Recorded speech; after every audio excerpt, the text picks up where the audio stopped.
Fala pessoal, tudo bem? Francisco do canal Mente de Holder aqui. Se essa é a sua primeira vez no canal, seja muito bem-vindo, muito bem-vinda a mais um vídeo onde a gente vai trazer conteúdo de longo prazo, conteúdo principalmente para quem carrega os ativos por um longo período de tempo. E hoje eu quero falar sobre 3 ativos que não podem faltar na carteira.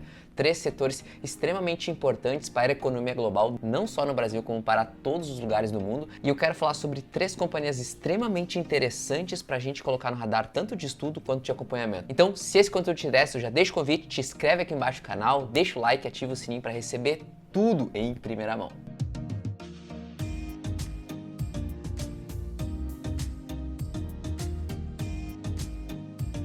Então, bora falar um pouco mais sobre esses 3 setores. Lembrando que isso aqui não é recomendação de investimento, mas sim um pouco mais dos meus estudos, onde eu compartilho um pouco da minha análise, do meu racional sobre os investimentos. Então, vamos para a tela onde eu quero passar primeiro setor, primeira companhia que eu acho extremamente importante da gente colocar no radar. Então, pessoal, vamos lá. Eu quero passar o primeiro case. Antes de eu falar um pouco da companhia, eu quero trazer um pouco mais da lucratividade desse setor no Brasil. Ou seja, os bancos brasileiros, eles têm uma performance de lucratividade muito melhor do que os pares nos outros países. Ou seja, quando a gente olha tanto o ROI, principalmente do setor bancário, e aqui trago uns dados importantes, em comparação, os bancos brasileiros têm muita lucratividade se comparado a outros cases. Isso traz vantagens competitivas, principalmente pelo fato de que no Brasil a gente tem os spreads, ou seja, as margens dos bancos são muito bacanas, e esses bancos conseguem repassar um pouco desses produtos e serviços para o exterior. Com base nisso, a primeira ação, o primeiro case que eu gosto de falar importante aqui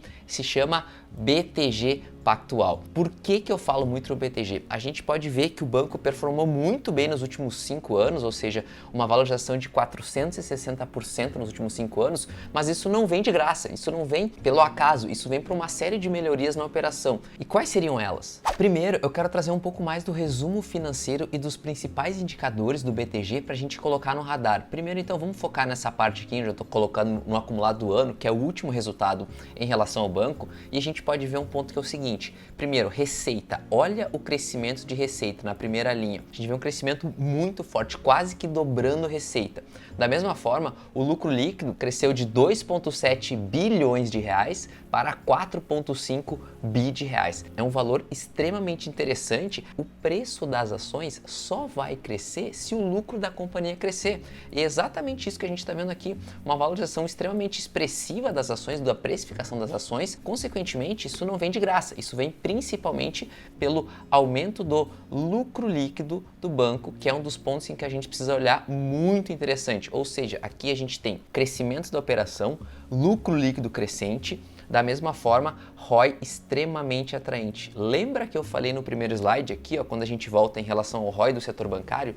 O Brasil ele já tem excelentes margens nos bancos e o BTG consegue trazer uma margem extremamente importante, que é o seguinte: crescimento extremamente forte, ou seja, cresce como uma fintech basicamente, e tem lucro de bancão. Então a gente pega as duas particularidades. Por quê? Um dos principais pontos em relação aos bancos é que os grandes bancos, Itaú, Bradesco, Santander, Banco do Brasil, não estão conseguindo crescer, e esse é um dos porquês que as ações não estão conseguindo se valorizar nos últimos anos.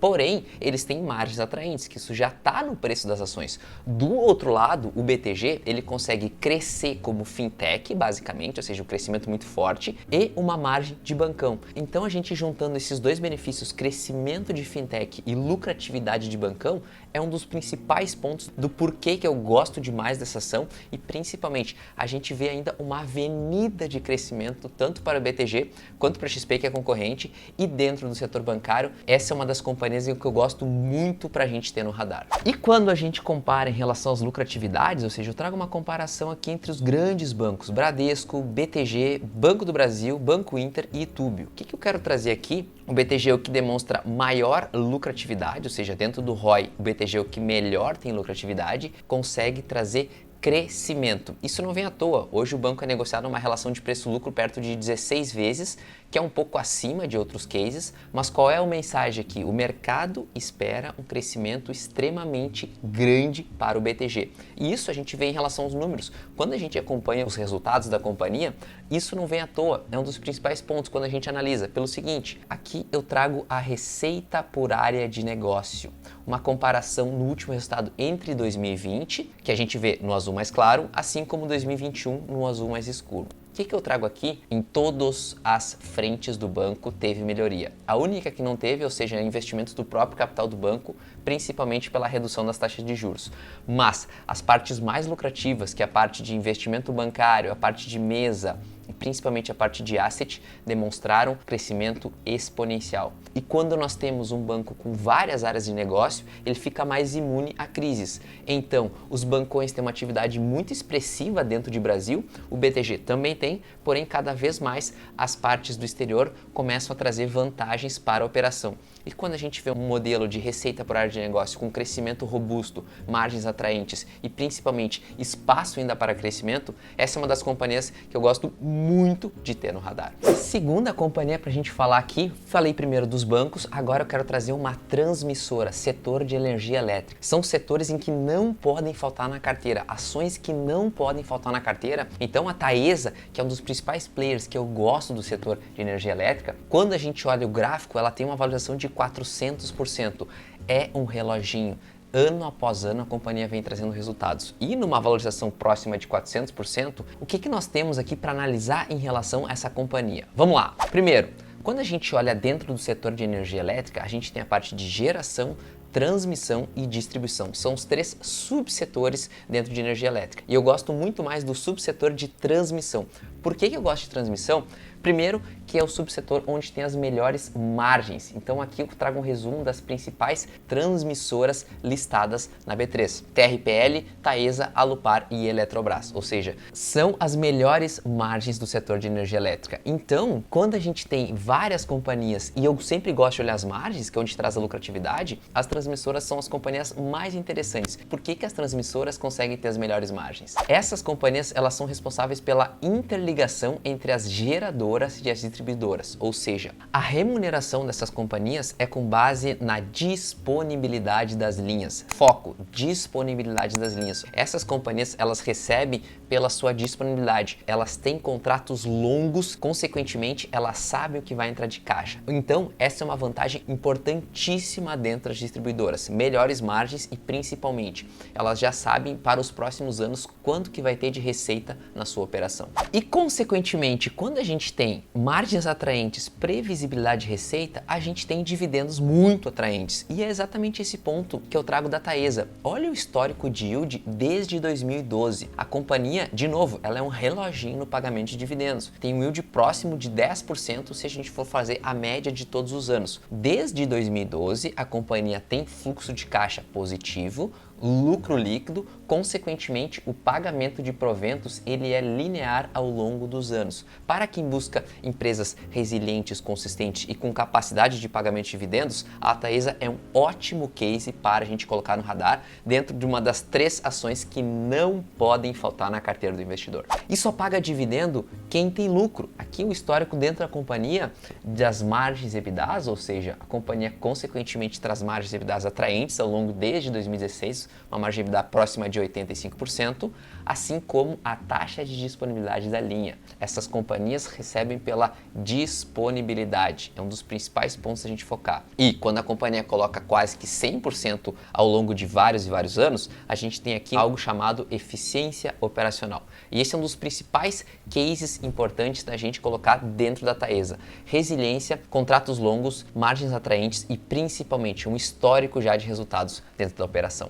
Pessoal, teu feedback aqui é extremamente importante. Se você é novo por aqui, eu já deixo o convite, te inscreve aqui embaixo do canal, deixa o like, ativa o sininho para receber tudo em primeira mão. E se você já é um holder nato, teu like aqui é extremamente importante para esse conteúdo chegar a mais pessoas e principalmente te ajudar nos investimentos de longo prazo. Então, vamos para a terceira ação, onde eu falei primeiramente do setor bancário, depois do setor elétrico e agora eu vou trazer um setor extremamente diferente e um dos principais cases das três ações que não podem faltar na carteira do investidor. Sim, eu tô falando é da Microsoft. Essa é uma das companhias mais resilientes que a gente vê na história global. Basicamente, a companhia desde 1990 vem trazendo resultados crescentes. Mas Francisco, o que acontece? Eu vou investir numa ação que se valorizou 287.000%, não para de subir desde 2010. Faz sentido eu entrar nesse papel agora? É um dos principais cases que eu quero trazer no racional em relação a essa ação. Vamos lá. Primeiro, nos últimos 5 anos a companhia teve uma valorização muito forte, 345%.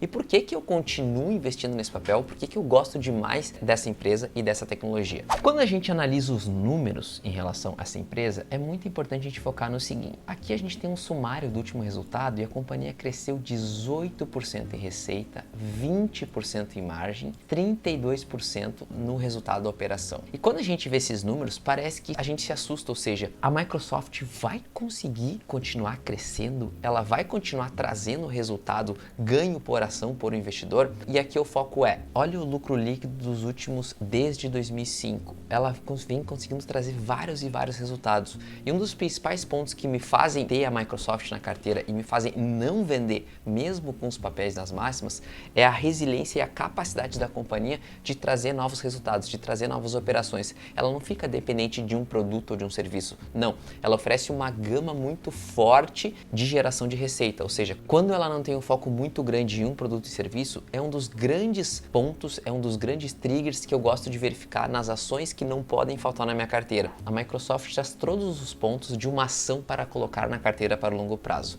Crescimento, resiliência nas operações, lucratividade crescente e principalmente investimento na operação. 4 pontos importantíssimos da gente ter para as 3 ações que não podem faltar em carteira. E a gente sabe que valorização das ações não vem sem margens, ou seja, uma margem de EBITDA próxima de 49% frente a toda a concorrência. Isso vem desde 2006, que vocês sabem que eu gosto de olhar não só os últimos anos, mas sim uma série alongada de tempo, traz vantagens extremamente importantes quando a gente quer colocar algumas ações que não podem faltar na carteira. Então, vocês viram que eu passei 3 setores diferentes. Primeiro, a parte bancária, segundo, a parte de energia elétrica e depois a parte de tecnologia. Óbvio que essas ações podem performar mal no futuro, rentabilidade passada não é garantia de rentabilidade futura, porém, são empresas extremamente bem posicionadas, tanto em cenários de crescimento econômico quanto de recessão.